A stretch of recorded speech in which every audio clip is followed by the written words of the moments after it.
Mas eu queria voltar até a pergunta que eu fiz à professora Flávia sobre a situação do Gonê, a indicação dele. A senhora votaria sim pela aprovação dele? Como é que tem analisado o desempenho de Paulo Gonê para um cargo tão importante? Como a gente ia trabalhando aqui, e eu volto um pouquinho no assunto do passado para me manter fiel a algumas questões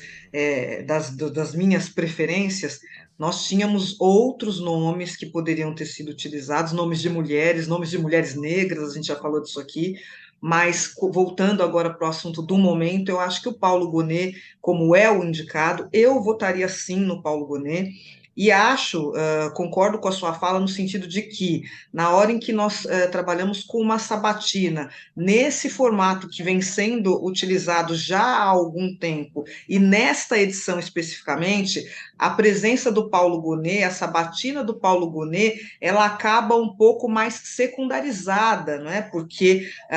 toda a roupagem, todo o ataque, toda a rivalidade que eventualmente possa existir, elas estão direcionadas ao Flávio Dino. Então, eu acho que o Paulo Gonet ele vai ter muita facilidade, não vai haver grandes interlocuções no sentido da aprovação do nome dele, a despeito de no passado, e até agora, pelo menos, eu não vi ninguém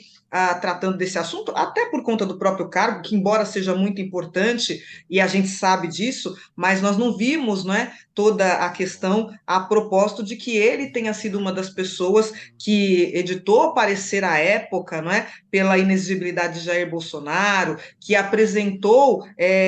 linhas a propósito de questões afetas a Jair Bolsonaro quando questionou o nosso sistema eleitoral. Então, Paulo Gonet também teve posturas, em tese, que o colocariam numa posição contrária ao bolsonarismo. Embora no cargo em que ele vai ocupar isso possa não ter grande relevância, se é que podemos usar essa expressão, mas eu acho que ele acaba ficando numa análise muito mais técnica e muito mais abrandada. Mas o currículo dele é um currículo que me parece muito positivo e eu não teria dificuldades em dizer sim à colocação dele nesse momento ao cargo de procurador-geral, porque eu acho que de fato ele tem toda a condição de assumi-lo aí. E claro, a gente tem dito aqui, ele tem procurado esquivar-se de algumas respostas e eu acho que tem feito isso de maneira inteligente, dentro da interlocução legal, dando aí prestígio ao cargo e à casa, no sentido de não se colocar a propósito de assuntos que, como ele mesmo tem dito aí, ele desconheça. Aliás, eu acho que as perguntas que têm sido feitas a ele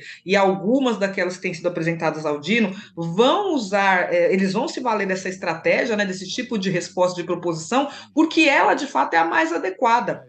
Qualquer deslize que eles possam vir a dar nesse sentido de apresentar alguma predilecência, de apresentar alguma fala mais ou menos favorável às situações que já estejam em análise e que ainda não estão definidas, pode lhes causar outros problemas. Então, acho que Paulo Gonet está indo bem na sua fala, ele está um pouco, digamos, apagado, não sei se essa é a melhor palavra, por conta da própria presença do Flávio Dino, daquilo que se pretende em ataque ao Flávio Dino, mas quando perguntado, eu acho que as respostas dele têm sido assertivas dentro da casa que se permite, dentro da contextualidade que se permite, e eu acho que o currículo dele, por toda a posição que ele tem, é também professor, é um jurista de grande nome, teve trabalhos de bastante respeitabilidade, sim. Eu acho que é um nome aí que não vai encontrar barreiras, e eu diria sim, já que ele é o indicado do momento, eu não teria nenhuma objeção a que ele assumisse esse cargo. E é tão curioso, né, ô Josias, porque a gente vê, por exemplo, o Rogério Marinho, que é um apoiador do ex-presidente Bolsonaro, tão preocupado com Flávio Dino,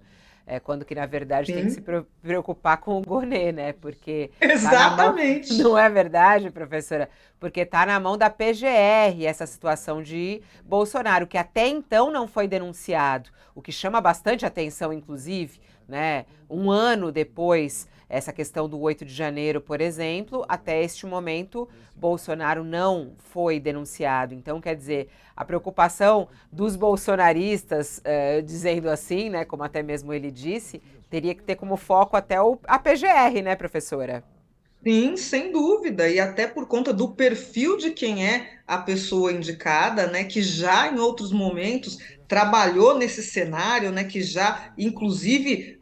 como eu disse aqui, teceu parecer favorável à inexigibilidade de Jair Bolsonaro, portanto, ele já tem uma formação que conduz a questões muito tangíveis, muito específicas, que podem levar Jair Bolsonaro a uma circunstância de fragilidade, né, pensando sim, evidentemente, do ponto de vista do primado legal, mas isso não tem sido observado, ninguém tocou nesse assunto. É curioso que a PGR está sendo colocada ali como algo de menor importância, quando na verdade é dela que vai partir o estopim, o gatilho começa lá, né? Ali que se dispara.